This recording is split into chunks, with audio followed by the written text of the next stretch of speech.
Welcome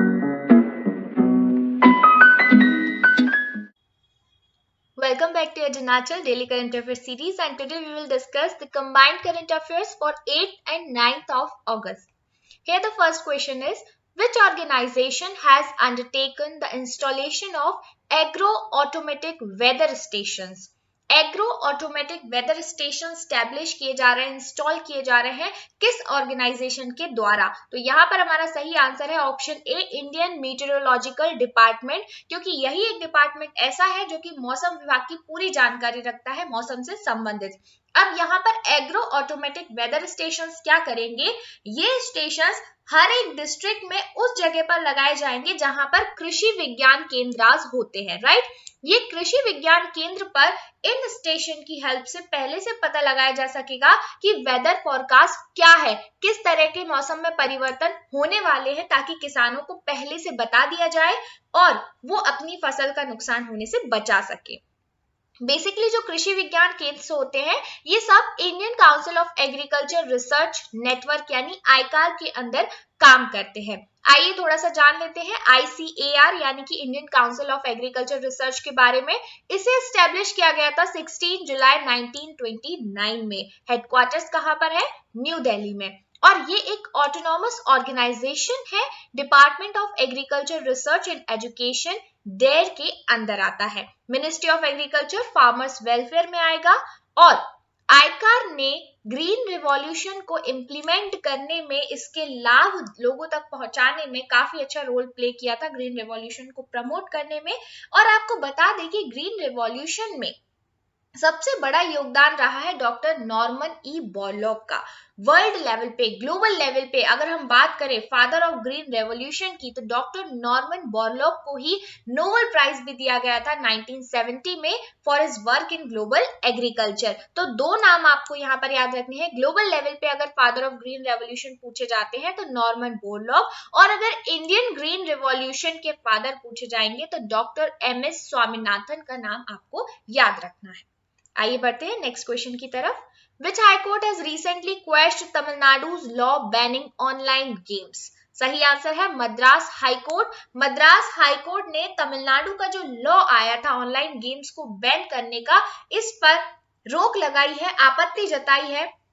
उन्होंने कहा कि किसी भी तरह का ऐसा एक्ट जो तमिलनाडु गेमिंग एक्ट है, ये इसके तहत ऑनलाइन गेम्स को आप पूरी तरह से बैन नहीं कर सकते हैं। ये काफी इरेशनल और डिसप्रपोर्शनेट रीजन हो सकता है, या हम कहें कि जो वर्डिक्ट आया है ये काफी डिसप्रपोर्शनेट हो सकता है, राइट।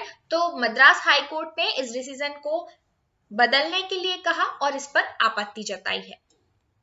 नेक्स्ट क्वेश्चन है, how many industrial corridors have been approved under the national industrial corridor programme NICP so far? तो यहाँ पर टोटल 11 इंडस्ट्रियल कॉरिडोर्स को अप्रूवल मिला है नेशनल इंडस्ट्रियल कॉरिडोर प्रोग्राम यानी NICP के अंतर्गत। और ये जो 11 इंडस्ट्रियल कॉरिडोर्स है, इनके नाम कुछ इस तरह से है, आपको याद रखना है। पहला है दिल्ली मुंबई इंडस्ट्रियल कॉरिडोर, फिर चेन्नई बेंगलुरु इंडस्ट्रियल कॉरिडोर। इस तरीके से आप ये पूरी लिस्ट स्क्रीनशॉट लेकर अच्छी तरीके से याद करके रख सकते हैं, क्योंकि कई बार एग्जाम में इस तरह से क्वेश्चन आता है कि which among the following has not been included in industrial corridor programme, right. तो आपको याद होने चाहिए 11 है, ज्यादा प्रॉब्लम नहीं आएगी याद करने में, याद रखिएगा इस लिस्ट को।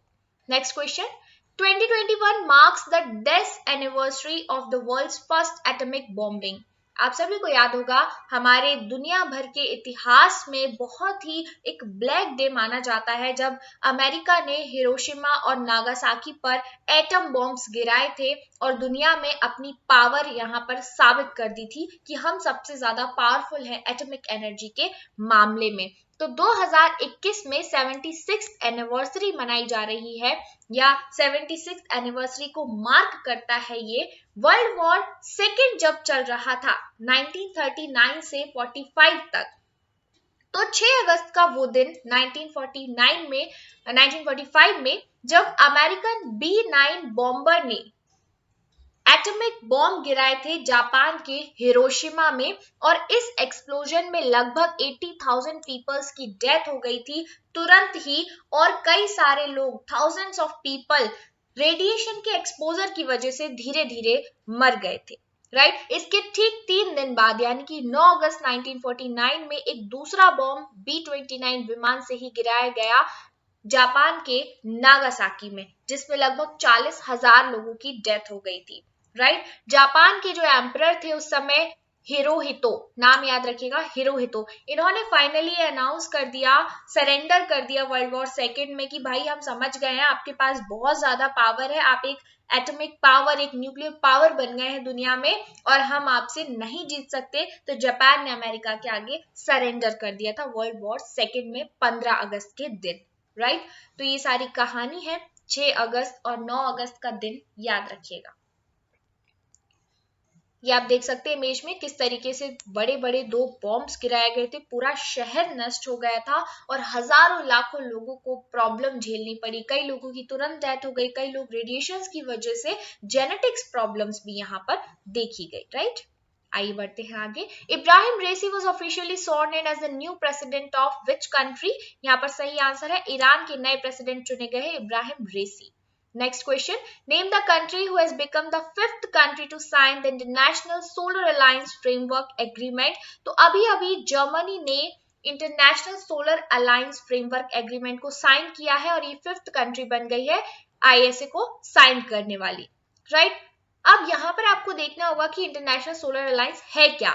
ये एक ज्वाइंट इनिशिएटिव है जो कि prime minister of India Narendra Modi और फ्रांस के प्रेसिडेंट इमैनुअल मैक्रोन ने मिलकर 30 नवंबर 2015 को पेरिस में साइन किया था कॉन्फ्रेंस ऑफ पार्टीज के साइडलाइंस में, यानी कि यूनाइटेड नेशंस का जो फ्रेमवर्क है कन्वेंशन ऑन क्लाइमेट चेंज को लेकर, इसके तहत ये इंटरनेशनल सोलर अलायंस साइन किया था कि हम ज्यादा से ज्यादा सोलर एनर्जी को प्रमोट करेंगे, रिन्यूएबल एनर्जी सोर्सेज पर स्विच करेंगे ताकि कार्बन का एमिशन जो है वो कम हो सके। हेडक्वार्टर्स की बात करें तो गुरुग्राम हरियाणा में है ये, right. Next question, Central Board for Indirect Taxes and Customs launched the Indian Custom Compliance Information Portal in which year CBIC was formed। तो पहली चीज तो आपको याद रखना है कि CBIC ने मिलकर यहाँ पर Indian custom compliance information portal launch किया है। दूसरा आपको याद रखना है CBIC को 1964 में बनाया गया था। Next question, India's nuclear power capacity is expected to reach 22,480 megawatts by which year? Right? सही आंसर है 2031 तक इंडिया की जो न्यूक्लियर पावर कैपेसिटी है उसे 22,480 मेगावाट तक पहुंचाने का लक्ष्य यहाँ पर रखा गया है। 2031 आपको याद रखना है। Next question, who has been appointed as the first female director of the Zoological Survey of India in 100 years? अभी धृति बैनर्जी, डॉक्टर धृति बैनर्जी को डायरेक्टर चूज किया गया है जूलॉजिकल सर्वे ऑफ इंडिया का और ये एक प्रोलिफिक साइंटिस्ट हैं जिन्होंने जू जियोग्राफी पे काफी अच्छी रिसर्च की है, टैक्सोनॉमी, मॉर्फोलॉजी और मॉलिक्यूलर सिस्टमैटिक्स में भी काफी अच्छी रिसर्च की है, तो इन्हें डायरेक्टर चूज किया गया। ऐसा 100 साल बाद हो रहा है कि कोई फीमेल डायरेक्टर इस पद पर बनाई जा रही है। नेक्स्ट क्वेश्चन है, TRIFED has celebrated it's 34th foundation day on 6 अगस्त। सही आंसर है ट्राइफेड 6 अगस्त 1987 को स्टैब्लिश किया गया था, हेडक्वार्टर है न्यू दिल्ली में। ट्राइफेड का फुल फॉर्म है tribal cooperative marketing federation of India. नाम से ही क्लियर हो रहा है कि ट्राइबल जो लोग होते हैं उनके द्वारा जो प्रोडक्ट्स बनाए जाते हैं, मेटल के, क्राफ्ट के या फॉरेस्ट प्रोड्यूस से जो भी गुड्स बनाए जाते हैं, प्रोडक्ट्स बनाए जाते हैं, उनके मार्केटिंग डेवलपमेंट को लेकर ट्राइफेड ध्यान देता है ताकि उन्हें प्रमोट किया जा सके और उनके इकोनॉमिक स्टेटस को धीरे धीरे करके सुधार किया जाए, क्योंकि जो ट्राइबल पीपल होते हैं ना वो उन्हीं पे डिपेंड होते हैं अपने इकोनॉमिक सर्वाइवल के लिए, राइट। तो उसको किस तरीके से आप इंटरनेशनल और नेशनल मार्केट में प्रमोट करके उनका एक इनकम का जरिया बन सकते हो, क्योंकि ट्राइबल लोगों के पास इतनी नॉलेज नहीं होती कि वो अपने प्रोडक्ट्स को ग्लोबल लेवल तक एक्सपोज कर सके, राइट, या एक्सपोजर दिला सके। तो यहाँ पर ट्राइफेड काफी हेल्प करता है, काफी सारी फैसिलिटी देता है, सर्विस देता है, एक प्लेटफॉर्म क्रिएट करता है ताकि उस प्लेटफॉर्म के जरिए लोगों तक ये इंफॉर्मेशन पहुंच सके और ट्राइबल लोगों के ज्यादा से ज्यादा प्रोडक्ट्स को सेल किया जा सके। नेक्स्ट क्वेश्चन हमारा है 2 times Olympian footballer dash has been passed away. तो यहाँ पर हमारा सही आंसर होगा शंकर सुब्रमण्यम जी। ये 2 बार ओलंपियन जो फुटबॉलर रह चुके हैं और ये अभी अभी इनकी डेथ हो गई है। इनको बाबू नारायण के नाम से भी जाना जाता है, याद रखिएगा, शंकर सुब्रमण्यम, इन्हें बाबू नारायण के नाम से भी जाना जाता है। इनकी अभी डेथ हो गई है और 1956 और 1960 में ओलंपिक्स में ये मेडल लेकर आए थे। नेक्स्ट क्वेश्चन है, India's first heart failure biobank has been set up in which city? तो तिरुवनंतपुरम केरला में इंडिया का पहला हार्ट फेलियर बायोबैंक बनाया जा रहा है। किसके द्वारा?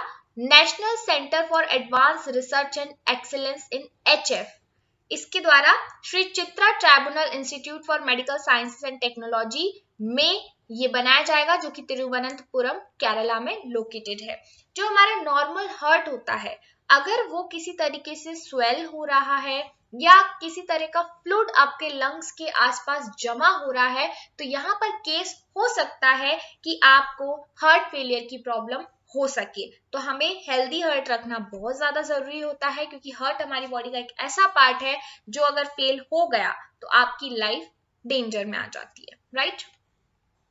Next question, what is the current policy repo rate? तो करंट पॉलिसी रेपो रेट है 4%, जो कि RBI डिसाइड करता है। Next, which among the following award title belongs to wrestling? Wrestling से संबंधित टाइटल कौन सा है?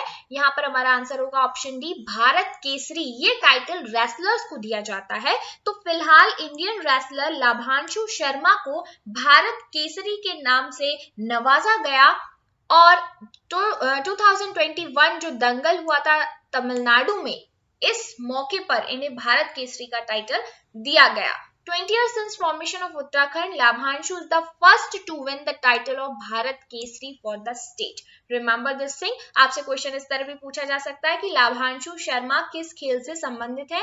तो ये रेसलर है, right? So this is all for today. Thank you so much guys and stay tuned with Edgy Natural.